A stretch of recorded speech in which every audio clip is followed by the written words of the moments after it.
When did you start deceiving people? Well, I do take exception to that because it's a little more complex than me identifying as black or answering a question of, are you black or white? I was actually identified when I was doing human rights work in North Idaho as first transracial, and then when some of the opposition to some of the human rights work I was doing came forward and started, the next newspaper article identified me as being a biracial woman, and then the next article, when there were actually burglaries, nooses, etc., was this is happening to a black woman, and I never corrected. Well, why didn't you correct it? You knew it wasn't true. Well, because it's more complex than, you know, being true or false in that particular incident. Well, for more perspective on this, I'm joined by Goldie Taylor. She's a senior editor and columnist for the Blue Nation Review and a cultural critic. If you don't follow Goldie Taylor on Twitter, I do recommend it. She's one of the most enjoyable follows and enlightening. Goldie, I have to ask you, I know you're fired up about this story. She seems to be suggesting that the only reason people thought she was black is because the newspapers misidentified her. But that's not my understanding of what happened. You know, I'd listened to a number of Ms. Dolezal's interviews today, and none of them really sort of check with the timeline of history. Those interviews came well after she got a scholarship based on being an African-American to go to grad school at Howard University. Those interviews came well after. She even later identified herself as white when she sued that same university. Why did she sue Howard? She was a white student at Howard. White student at Howard, and she felt like she was passed over for a position because she was white. Because the university knew that she was white. But when you look at the case, it turns out she never officially applied for the position she said that she was passed over for, and so the case was thrown out of court. But if you look at the timeline around this, the entire story in and of itself becomes suspect, and so you wonder, what is it about Rachel Dolezal that we can't believe? It's strange. I'm wondering what bothers you most about her episode.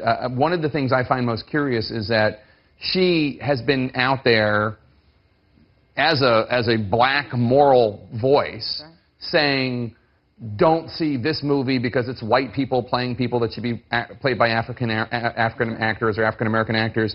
Don't listen to this rapper because it's somebody appropriating our culture. I find that very odd. What bothers you the most about the story? Well, I'll start with what doesn't bother me. What doesn't bother me is that she was in a leadership position with the NAACP, or that she even teaches Africana studies. No, plenty of white people. Those things, plenty of white people can and do those jobs successfully. What bothers me is that she pretended to be an African-American woman, a woman of African descent, and then to squeeze out other people who she didn't believe sort of fit the mold. People that weren't black enough? People who weren't either black or black enough for her taste. Eminem, the rapper, platinum selling. I'm a huge Eminem fan, by the way. As am I, sure. Who never has once claimed in his life to be black. And so I think she has lost the opportunity to be a lifelong, credible ally for our community. And I think the opportunity was always there for her. This sisterhood, this series of love, this compassion, it was always available to her until she decided to don blackface and decide that her life was going to be something different. I want you to take a listen to something she had to say to Lauer about identifying as black from an early age.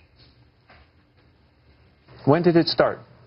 I would say about 5 years old. You began identifying yourself as African-American? I was drawing self-portraits with the brown crayon instead of the peach crayon. Now, her parents say they don't have any recollection of this. But she does raise the issue that race is complex and complicated. You wouldn't dispute that. I don't dispute that a bit. I don't dispute it at all. What I do dispute, you know, they made the complication, the comparison that somehow that this is like Caitlyn Jenner's situation. Caitlyn Jenner's situation is both a social construct and a physiological construct. Race is purely a social construct, and the way in which we come into race, we come into that consciousness, is something that is purely societal, has really nothing to do with our being. You've got brown eyes, I have brown skin. It's really no different than that. And so race is sort of imbued upon us by a society. There were no black people around her in Montana as she was growing up. She said, for instance, that she grew up in a teepee, that they hunted with bows and arrows. None of that turned out really to be true. She had those adopted black siblings. She had adopted black siblings, but those came as she was older in life. She's much older than those siblings, and so she In fact, she passed one of them off as her son. She passed one or two of them off as her sons, and so the story in and of itself becomes more complicated, really, the more that Ms. Dolezal talks, and that's really the unfortunate thing about this. She could today decide to say, you know, I do embrace African American culture. I do more readily identify with this culture. It's more reflective of who I am and my spirit. And as a white woman, I want to continue to work the charge of social justice. What she has done is gone back and concocted a backstory. Yeah, she had that stuff about being born in a teepee and stuff. Hunting for food with bows and arrows. We know that there were grocery stores and wood-framed houses in Montana in 1977. Yeah. We know that to be true. And her parents said, you know, she was born in their own house. And so I think if you look at this backstory that she's gone back and concocted, that's where the real problem is. It's not how she chooses to identify. Very, very interesting, Goldie Taylor.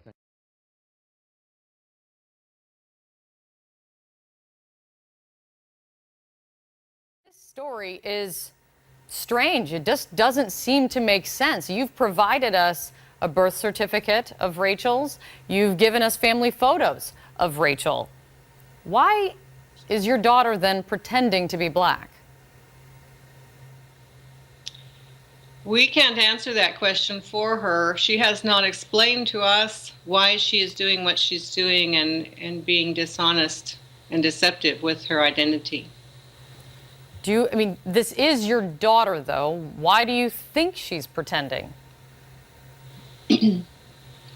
Well, basically, bottom line, we're just saying that we're confirming the truth. We are her birth parents, and we do not understand why she feels it's necessary to misrepresent her ethnicity.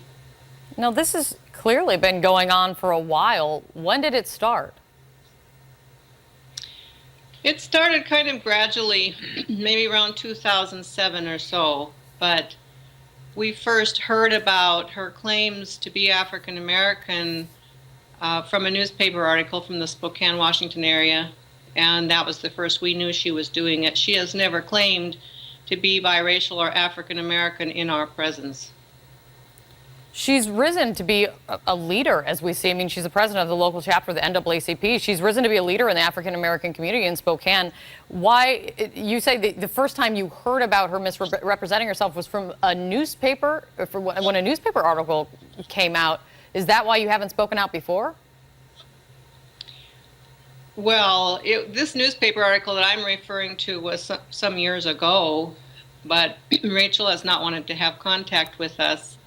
And so we haven't communicated with her about this. We've only recently been contacted as her birth parents to verify that she is our daughter.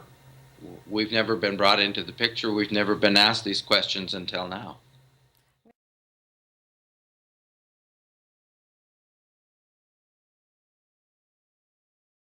Going back to my dad's exodus out of, the Great Migration North from the Deep South, and where they left on the midnight train because a white officer harassed and threatened to, was about ready to actually beat his dad with a billy club, and he whipped around and actually slapped the officer to his knees. And so it was a really young cop, and they got out of town, on the midnight train, because as a black family in the Deep South, if you had any kind of a negative altercation with a white cop, then where you stood up for yourself, then it was going to go badly for you. So they went north, and then it was kind of interesting, though. Then my dad later, he was 5 years old at the time then, and he's 76 now, and later he actually became a cop in San Diego and worked under Norm Stamper in the police force, and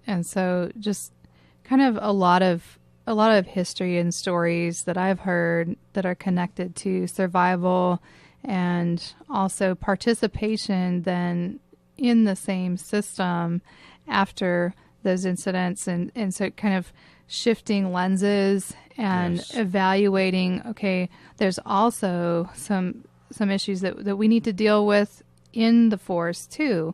And so he was a strong advocate for racial equality among officers. So, and he was 24 years in the Marines too. So of course he had lots of experience with, unfortunately had 3 attempts on his life by his white subordinates in that, in the military. So because he was a superior officer.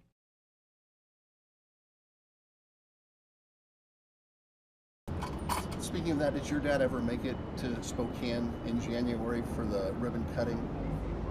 No, actually, he has, unfortunately, has bone cancer and was not able to get cleared for surgery, and so. God, that sounds like a terrible break for you. I'm sure that he would have been very proud of you. Is that your dad? Yeah, that's my dad. This man right here is your father? Right there? You have a question about that? Yes, ma'am. Okay. I was wondering if your dad really is an African-American man. That's a very, I don't know what you're implying. Are you African-American? I don't understand the question of, I did tell you that, yes, that's my dad. And he was unable to come in January. Are your parents, are they white?